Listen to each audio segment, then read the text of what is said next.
ರೇಣುಕಾಸ್ವಾಮಿ ಕೊಲೆ ಪ್ರಕರಣದಲ್ಲಿ ಪರಪ್ಪನ ಅಗ್ರಹಾರ ಜೈಲಿನಲ್ಲಿ ಕಂಬಿ ಎಣಿಸುತ್ತಿರುವ ಆರೋಪಿ ದರ್ಶನ್ ರವರ ಅನುಪಸ್ಥಿತಿಯಲ್ಲಿ ರಾಜ್ಯಾದ್ಯಂತ ಡೆವಿಲ್ ಸಿನಿಮಾ ರಿಲೀಸ್ ಆಗಿದೆ.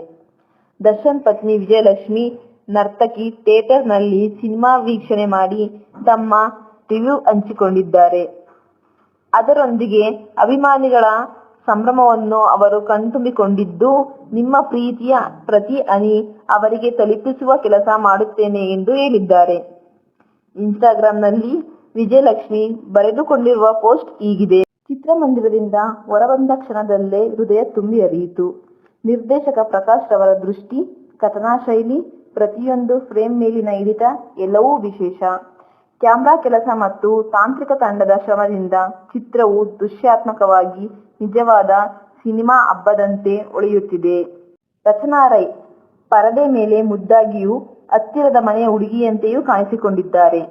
ಅವರ ನೈಸರ್ಗಿಕವಾದ ಆಕರ್ಷಣೆ ಮನಸೂರೆಗೊಳಿಸುತ್ತದೆ. ಅವರ ಮುಂದಿನ ಪ್ರಯಾಣ ತುಂಬಾ ಬೆಳಕಿನದ್ದು ಎಂದು ನಂಬುವಷ್ಟು ಸುಂದರ ಅಭಿನಯ.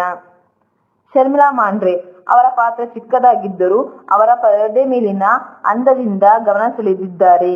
ಕತೆ ಆರಂಭದಿಂದ ಅಂತ್ಯದವರೆಗೂ ಹಿಡಿಕೆಯನ್ನು ಬಿಡಲಿಲ್ಲ. ವಿಶೇಷವಾಗಿ ಎರಡೂ ಪಾತ್ರಗಳ ನಡುವೆ ಟ್ವಿಸ್ಟ್ ಅನ್ನು ನಿರ್ದೇಶಕರು ಅದ್ಭುತವಾಗಿ ನಿರ್ವಹಿಸಿದ್ದಾರೆ. ಪ್ರತಿಯೊಬ್ಬ ಕಲಾವಿದ ಮತ್ತು ತಾಂತ್ರಿಕರು ತಮ್ಮ ಹೃದಯದಿಂದ ದುಡಿದಿದ್ದಾರೆ ಎಂಬುದು ಪ್ರತಿಯೊಂದು ದೃಶ್ಯದಲ್ಲೂ ಸ್ಪಷ್ಟ.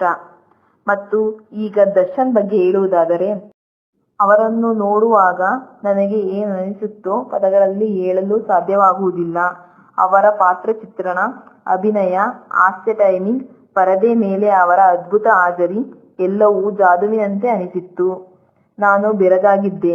ಅವರು ಎರಡೂ ಪಾತ್ರವನ್ನು ಅಷ್ಟು ಸೊಗಸಾಗಿ ಹೊತ್ತೊಯ್ದ ರೀತಿ ಹಾಲ್ನಲ್ಲಿ ಕುಳಿತಿದ್ದ ಪ್ರತಿಯೊಬ್ಬ ಅಭಿಮಾನಿಗೂ ಒಂದು ಅದ್ಭುತ ಅನುಭವ.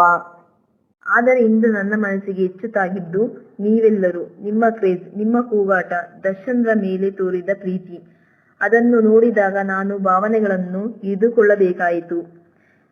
ನಿಮ್ಮ ಈ ಪ್ರೀತಿ ಪ್ರತಿಯೊಂದು ಹನಿ ಅವರಿಗೆ ತಲುಪುವಂತೆ ಮಾಡುತ್ತೇನೆ. ಇದೇ ಹುಚ್ಚುತನವನ್ನು ಅವರು ಬೇಗನೆ ಸ್ವತಃ ನೋಡಿ ಅನುಭವಿಸಲಿ ಎಂಬುದು ನನ್ನ ಹಾರೈಕೆ. ಇಂದು ವಿಶೇಷವಾಗಿಸಲು ಸಹಕಾರ ಮಾಡಿದ ಎಲ್ಲ ಸೆಲೆಬ್ರಿಟಿಗಳಿಗೆ, ಸಿನಿಮಾ ತಾರೆಯರಿಗೆ ಮತ್ತು ಎಲ್ಲರಿಗೂ ನನ್ನ ಹೃತ್ಪೂರ್ವಕ ಧನ್ಯವಾದಗಳು ಎಂದು ಪೋಸ್ಟ್ ಹಾಕಿದ್ದಾರೆ.